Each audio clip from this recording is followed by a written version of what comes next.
नमस्कार मित्रों, स्वागत है आपका हमारे YouTube चैनल में। और चलिए आज हम एक बहुत महत्वपूर्ण सेशन की शुरुआत कर रहे हैं मित्रों।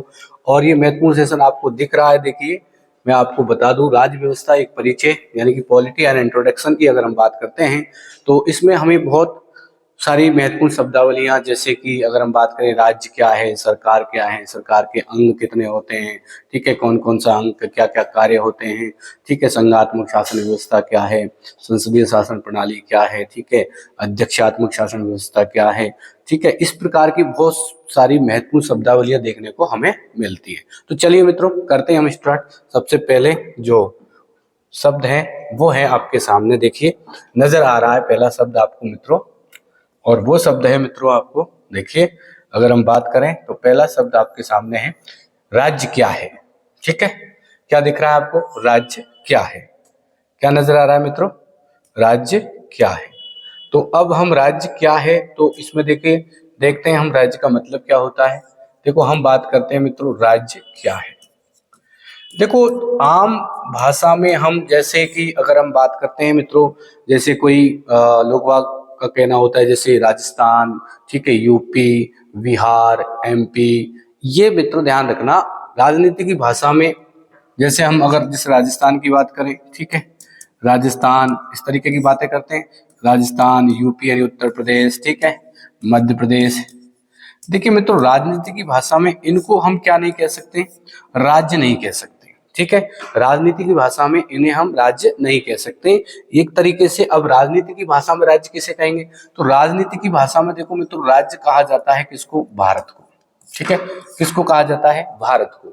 यानी कि जैसे भारत है, अमेरिका है, ठीक है, पाकिस्तान है, इस तरीके से जो देशों के नाम हैं उन्हीं को ही हम राजनीति की भाषा में मित्रों क्या कह सकते हैं? राज्य कह सकते हैं। तो अब ऐसा क्यों है? क्यों भारत को राज्य कहा जाता है? ठीक है, क्यों राजस्थान को राज्य नहीं कह सकते राजनीति की भाषा में? क्यों यूपी को राजनीति की भाषा में राज्य नहीं कह सकते? इनके बारे में हम चर्चा करते हैं।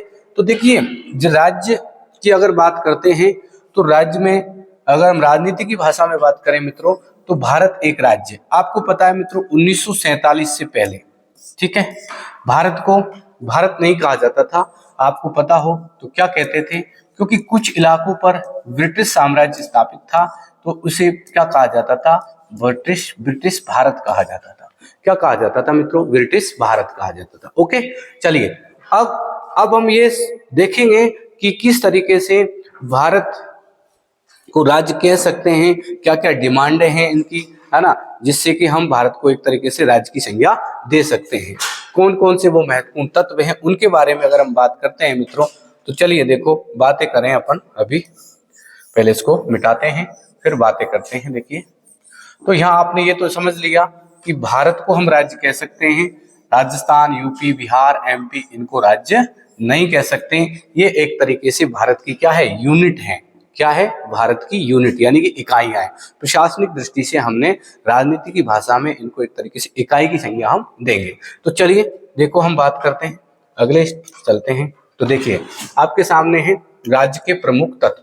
ठीक है, तो ये जो तत्व हैं कॉन्स्टिट्यूटेंट ऑफ स्टेट की अगर बात करें हम तो ये जो तत्व है मित्रों, प्रमुख चार तत्व जो है कि किसी भी एक संगठन को, एक समाज में रहने वाले लोगों के एक समूह को एक तरीके से हम राज्य की संज्ञा दे सकते हैं। तो वो चार तत्व कौन कौन से हैं? देखिए एक तो है मित्रों आपके भूभाग।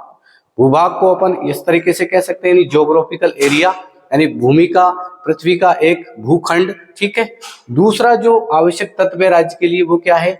जनसंख्या है, ठीक है, जिसे पॉपुलेशन। और तीसरा तत्व जो है मित्रों आपके सामने क्या है? गवर्नमेंट यानी कि सरकार। और जो सबसे महत्वपूर्ण तत्व जिसकी जरूरत है हमें कि किसी भी एक तरीके से संगठन को, यानी कि किसी भी एक भूभाग पर रहने वाले लोगों का समूह, जिसे अगर हम राज्य की संज्ञा देंगे तो उसके लिए सबसे महत्वपूर्ण जो तत्व है मित्रों वो है संप्रभुता। ठीक है, तो अब संप्रभुता का मीनिंग क्या है इसके बारे में हम थोड़ा सा चर्चा कर लें। इसके बारे में अगर चर्चा करें तो देखिए अगले पेज पर हम चलते हैं थोड़ा सा। तो हमने देखा मित्रों कि राज्य के प्रमुख कितने तत्व हैं। राज्य के तत्वों की बात करें तो राज्य के तत्वों में मित्रों हमने पहला देखा एक भूभाग यानी कि निश्चित भूभाग, ज्योग्राफिकल एरिया। दूसरा हमने देखा जनसंख्या, ठीक है, जनसंख्या। और तीसरा मित्रों हमने देखा सरकार। क्या देखा? सरकार। और चौथा हमने देखा है मित्रों संप्रभुता। तो अब अगर बात करें अपन, देखिए मित्रों, भूभाग का मतलब आप समझ गए, पृथ्वी का कोई भी भूखंड, कोई भी हिस्सा जिस पर कौन रहते हैं? लोग रहते हैं जनसंख्या के रूप में, ठीक है। और उस जनसंख्या को, उस भूखंड पर रहने वाले लोगों को व्यवस्थित करने के लिए कोई शासन चलाने वाली कोई संस्था है, तो वो है कौन? सरकार। तो अब यहां तक ये तीनों अगर डिमांड पूरी होती है किसी भी क्षेत्र विशेष की, तब भी हम उसको मित्रों राज्य की संज्ञा नहीं दे सकते, राज्य नहीं कह सकते। केवल क्या कह सकते हैं? राज्य नहीं कह सकते, ठीक है, राज्य नहीं कह सकते। तो क्या कह सकते हैं? देखिए, हम चाहे तो इस तरीके की अगर डिमांड पूरी होती है तो उसे देश कह सकते हैं, उसे हम राष्ट्र की संज्ञा भी दे सकते हैं, परंतु क्या नहीं कह सकते मित्रों? राज्य नहीं कह सकते। क्यों नहीं कह सकते? क्योंकि किसी भी राज्य के लिए एक जो महत्वपूर्ण तत्व है उनका होना आवश्यक है, और वो है मित्रों संप्रभुता। संप्रभुता का मतलब क्या है? देखिए, सबसे पहले तो ये समझो, संप्रभुता का मतलब होता है स्वयं, स्वयं प्रभु। यानी कि संप्रभुता की अगर हम बात करते हैं तो संप्रभुता का सीधा सा मीनिंग ये होता है कि कोई भी व्यक्ति अपनी इच्छा का अगर वो स्वयं मालिक है, उसे अगर किसी दूसरे की परमिशन, दूसरे के अधिकार क्षेत्र में रह करके अगर कार्य नहीं करना पड़ रहा है, तो ऐसी स्थिति में हम उसे एक तरीके से संप्रभु कह सकते हैं या फिर स्वतंत्र कह सकते हैं, ठीक है। और अब यहां देखिए, जब भारत देश मित्रों 1947 से पहले ब्रिटिश आधिपत्य में था, तो उस समय हमारे पास क्या नहीं थी? संप्रभुता नहीं थी। यानी कि भारत देश के अंतर्गत ना तो उसके खुद के बनाए गए कानून लागू होते थे, ठीक है, यानी कि भारत देश आंतरिक दृष्टि से और ना ही मित्रों बाह्य दृष्टि से अपने आप में क्या था? संप्रभु था, अपनी इच्छा का मालिक था। तो अब देखिए, जैसे ही अंग्रेज भारत छोड़ के गए 1947 में, जब भारत देश आजाद हुआ, तो हमें क्या मिल गया मित्रों?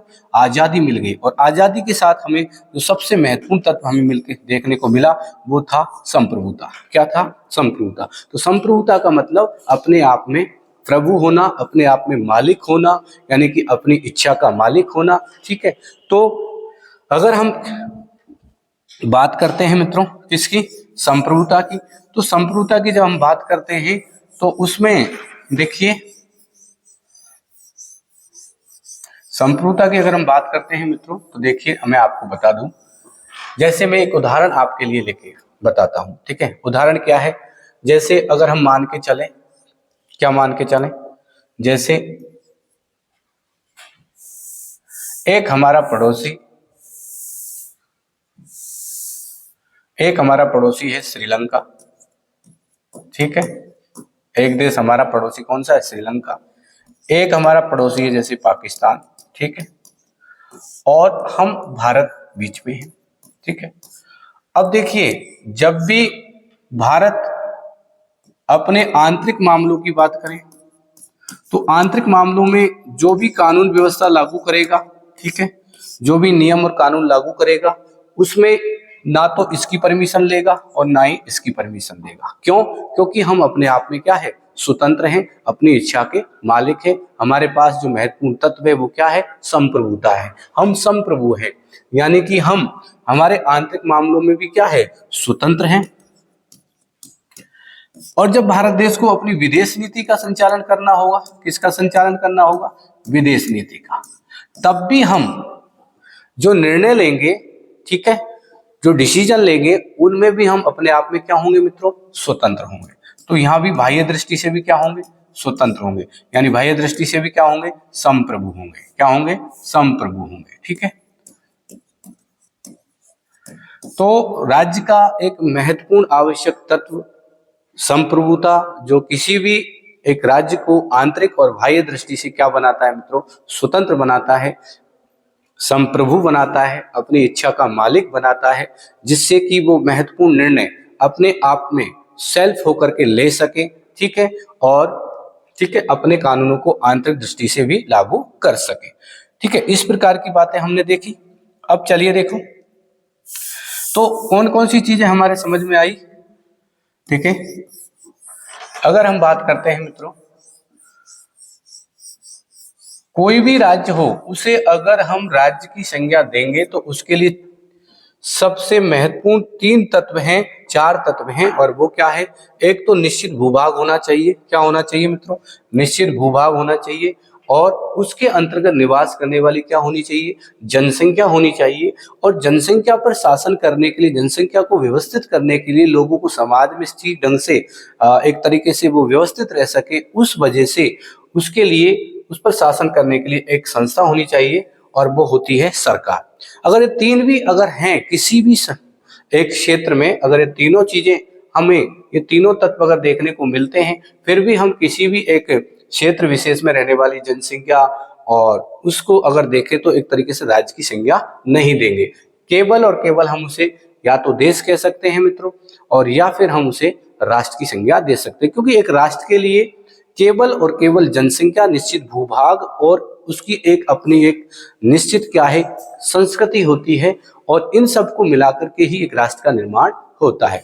परंतु राज्य कहलाने के लिए, यानी राजनीति की भाषा में अगर भारत एक राज्य है तो उसके लिए सबसे महत्वपूर्ण है उसकी सॉवरेनिटी। क्या जरूरी है? संप्रभुता, जो कि राज्य को, देखिए मित्रों, मैंने अभी बताया था, आंतरिक दृष्टि से और बाह्य दृष्टि से, ठीक है, आंतरिक दृष्टि से और बाह्य दृष्टि से क्या बनाती है? संप्रभु बनाती है, यानी निर्णय लेने में अपने आप में क्या बनाती है?